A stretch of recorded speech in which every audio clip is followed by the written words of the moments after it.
Assalamualaikum warahmatullahi wabarakatuh. Perkenalkan, nama saya Lesta Berta Alfianingsih, NIM 1810400866. Dalam pembelajaran kali ini kita akan membahas analisis komunikasi verbal dan nonverbal dalam proses belajar mengajar. Pendahuluan, sebagai makhluk sosial, manusia berasal dari mana saja dan dari latar belakang budaya yang berbeda. Sejatinya manusia itu membutuhkan kelompok sebagai sarana untuk melakukan komunikasi dan mengembangkan kemampuan diri. Komunikasi itu berasal dari kata communicare, yaitu dalam bahasa Latin mempunyai arti partisipasi atau memberitahu.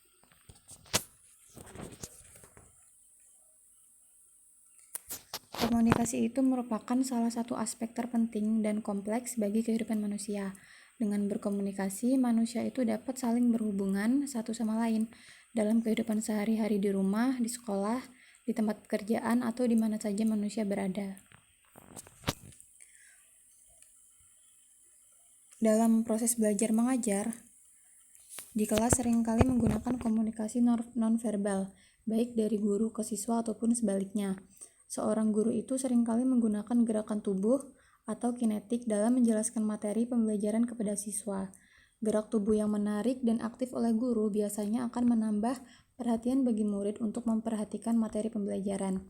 Keberhasilan dalam proses pembelajaran itu tidak lepas dari bagaimana komunikasi berlangsung, baik secara verbal maupun nonverbal, sehingga pesan dapat diterima oleh peserta didik yang pada gilirannya akan memberikan reaksi umpan balik dari pesan yang diterimanya.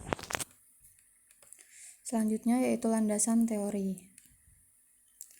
Komunikasi itu merupakan suatu proses penyampaian informasi dari satu orang kepada orang lain untuk mengutarakan maksud atau memberitahu sesuatu dengan mengubah sikap, pendapat, perilaku baik yang disampaikan secara lisan maupun tulisan dengan menggunakan media serta kebersamaan dalam menciptakan saling pengertian dari orang-orang yang ikut serta dalam proses komunikasi.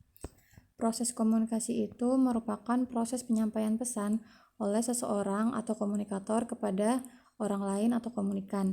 Dalam proses komunikasi itu ada 3 unsur yang berperan aktif. Dalam komunikasi ada beberapa unsur yang merupakan syarat atau ketentuan sebuah komunikasi. Yang pertama yaitu komunikator. Komunikator itu pengirim pesan, jadi individu atau sekelompok orang yang berperan untuk menyampaikan informasi, baik yang dilakukan secara verbal maupun nonverbal. Yang kedua yaitu penerima pesan atau komunikan, sebagai penerima pesan yang disampaikan oleh komunikator. Yang ketiga yaitu pesan, yaitu suatu gagasan atau informasi yang diberikan dari komunikator kepada komunikan. Informasi tersebut dapat berupa bentuk verbal maupun nonverbal. Yang keempat, saluran dan media komunikasi, yaitu tempat atau saluran yang digunakan sebagai penyalur pesan dari komunikator kepada komunikan. Dalam hal ini dapat dilakukan dengan 2 cara, yaitu secara tatap muka langsung face to face dan menggunakan media komunikasi seperti telepon, radio, majalah, televisi, dan lain-lain. Yang kelima yaitu efek komunikasi, yaitu pengaruh yang ditimbulkan akibat pesan yang disampaikan. Hal ini dapat menimbulkan pengaruh kepada komunikan. Yang keenam yaitu umpan balik atau feedback, yaitu reaksi komunikan terhadap suatu pesan yang disampaikan oleh komunikator. Dalam komunikasi, dianalisis antara komunikator dan komunikan akan terus-menerus selalu bertukar peran. Selanjutnya yaitu macam-macam komunikasi. Jadi komunikasi itu ada 2, yang pertama yaitu komunikasi verbal dan yang kedua komunikasi nonverbal. Komunikasi verbal yaitu penyampaian pesan dengan kata-kata, baik berupa lisan atau tulisan, dengan unsur terpenting dari komunikasi verbal yaitu bahasa. Dalam kepentingan komunikasi verbal, bahasa itu dianggap sebagai konsep tertentu yang memiliki simbolisasi verbal dan dianggap sebagai upaya manusia untuk membudayakan informasi yang bersumber dari persepsi manusia dan sebagai media untuk berkomunikasi secara sopan santun dengan orang lain. Komunikasi verbal itu dapat dilakukan dengan 2 cara, yaitu lisan dan tulisan. Komunikasi verbal melalui lisan dapat diartikan sebagai proses di mana seorang komunikan itu berinteraksi dengan komunikan untuk mempengaruhi tingkah laku penerima. Dan komunikasi verbal melalui lisan itu dapat dilakukan dengan cara langsung bertatap muka antara komunikator dengan komunikan. Selanjutnya yaitu komunikasi nonverbal.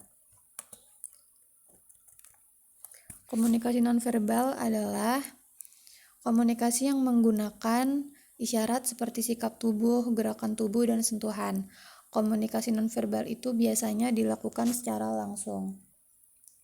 Komunikasi nonverbal itu contohnya komunikasi yang menggunakan gerakan tubuh, sikap tubuh, kontak mata, ekspresi muka, sentuhan, dan lain-lain. Komunikasi nonverbal itu hanya mencakup sikap dan keterampilan saja. Selanjutnya yaitu pembahasan. Kegiatan belajar mengajar itu merupakan kegiatan yang dilakukan oleh pengajar dengan peserta didik yang mana guru itu memberikan ilmu, pengetahuan, wawasan kepada siswa dengan tujuan siswa tersebut mendapat sebuah pemahaman akan sesuatu dalam konteks komunikasi sekaligus dengan teknik komunikasi. Komunikasi verbal dan nonverbal yang digunakan dalam menghafal juz amma di PAUD Bait Qur'ani dalam rangka melatih anak untuk berkomunikasi secara verbal dan menambah pembendaharaan kata serta menstimuli perkembangan bahasa anak. Di PAUD Bait Qur'ani itu menggunakan teori operant conditioning yang menekankan unsur stimulus respon di mana guru itu berperan sebagai komunikator yang menyampaikan pesan dan siswa sebagai komunikan yang menerima pesan.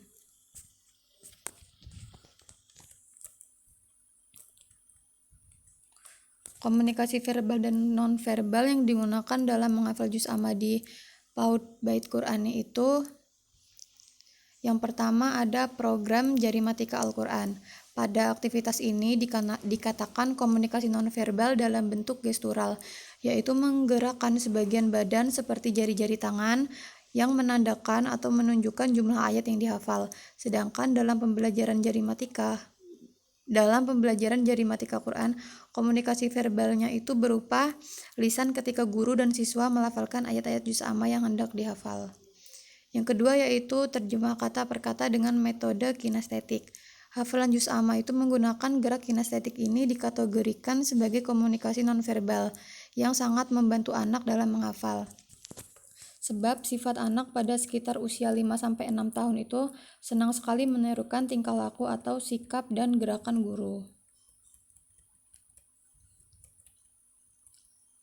Pada posisi ini gerakan nonverbal itu berfungsi sebagai repetisi, yakni mengulang kembali gagasan yang telah disajikan secara verbal dan melengkapi pesan verbal sehingga memperjelas pesan yang disampaikan kepada komunikan dan menjadi tujuan dari komunikasi agar bisa tercapai. Yang ketiga yaitu tajwid. Dari pembelajaran tajwid menerapkan komunikasi verbal dan nonverbal. Komunikasi nonverbal itu terlihat dari gerakan-gerakan tangan sesuai dengan harokat dan hukum pembacaan. Pada aktivitas ini tidak lepas dari komunikasi verbal secara lisan. Dalam membaca atau menghafal juz amma ada aturan-aturan tersendiri seperti makhrajul huruf atau tajwid, panjang pendeknya bacaan harus diperhatikan agar bacaan terdengar fasih. Oleh karena itu, guru di Bait Qur'ani menggerak-gerakkan tangannya untuk hukum bacaan yang memiliki panjang 2 harokat atau 1 alif, 2 ketukan seperti mat tabi'i, mat iwa, dan lain-lain. Maka guru menggerakkan telunjuk kanan dari atas ke bawah sebagai tanda bahwa kata yang dibacanya adalah panjang 2 harokat. Selanjutnya yaitu penutup. Komunikasi verbal itu merupakan penyampaian pesan dengan kata-kata, baik berupa lisan atau tulisan, di mana unsur terpenting dari komunikasi verbal adalah bahasa. Sedangkan komunikasi nonverbal adalah komunikasi yang menggunakan isyarat seperti sikap tubuh, gerakan tubuh, dan sentuhan. Komunikasi nonverbal itu biasanya dilakukan secara langsung. Di PAUD Bait Qur'ani digunakan komunikasi verbal yang digunakan yaitu ketika guru dan siswa melafalkan ayat-ayat juz amma yang hendak dihafal. Sedangkan komunikasi nonverbal yang digunakan terlihat dari gerakan-gerakan tangan sesuai dengan harokat dan hukum bacaan. Sekian dan terima kasih. Wassalamualaikum warahmatullahi wabarakatuh.